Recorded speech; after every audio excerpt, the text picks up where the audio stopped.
Hey everybody, Nick Espinoza, your chief security fanatic here. And if you couldn't tell, I literally just stepped off a plane. If you're watching me, if you're on the audio, you'd have no idea. But I just was catching up on news, and this is actually something incredible that I wanted to put out today, even though I've already done my daily stuff. So I wanted to talk about what happened in Lebanon today. Now, if you are familiar with this situation, it's absolutely incredible. And I've got a ton of thoughts on this. But here's what happened.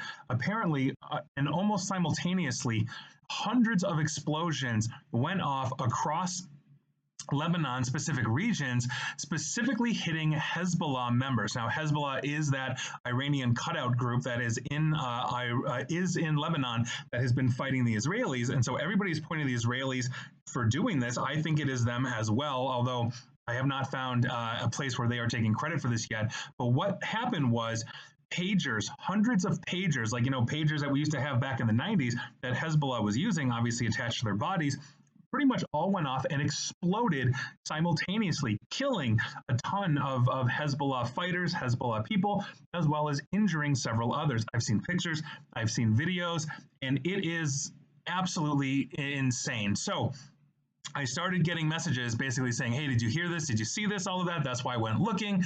And so I started responding to people. And essentially, here are my thoughts on this for anybody else, because an implanted explosive actually is a very sophisticated type of attack.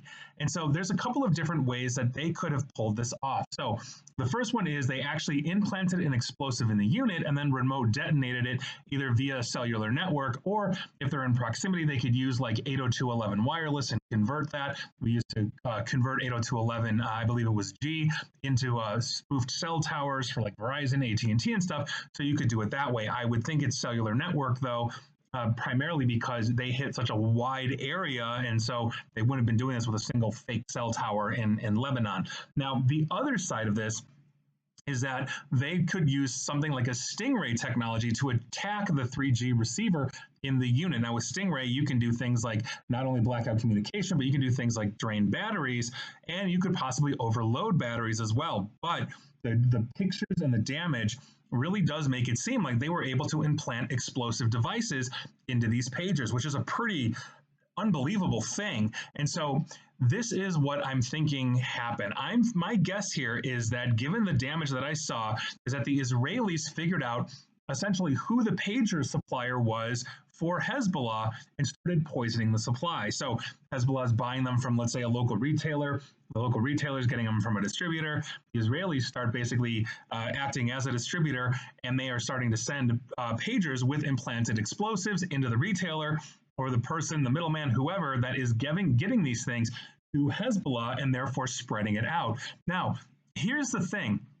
Outside of this attack, and you can obviously just push a code to a pager to tell it to blow up if it's got implanted explosives and a mechanism in it, before this attack would have given them the ability to precisely track Hezbollah's movement and codes sent to basically via pager. Because if you're paging people, odds are, especially if you're a criminal or terrorist organization, you're not paging people with your number, you're paging codes.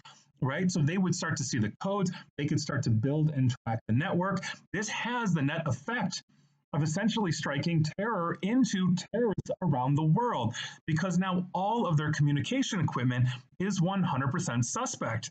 It might not just be Hezbollah where the Israelis or us, the Americans, or somebody else has done this kind of thing or is being surveilled, not to mention terrorist organizations tend to coordinate with each other, even if they kind of oppose each other, but if they have a similar ideology.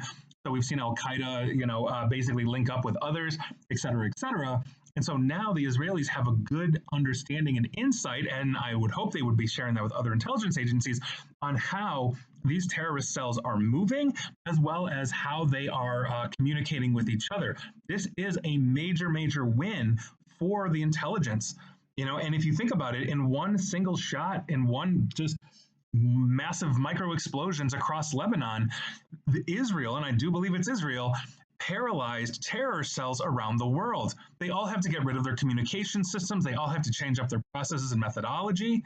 Essentially, they screwed all the terrorists everywhere, and that's kind of unbelievable. And I think that this is really interesting what they did, because it's an incredibly sophisticated attack, to be able to hit a supply chain in such a sophisticated manner and literally start just giving out devices that could kill you.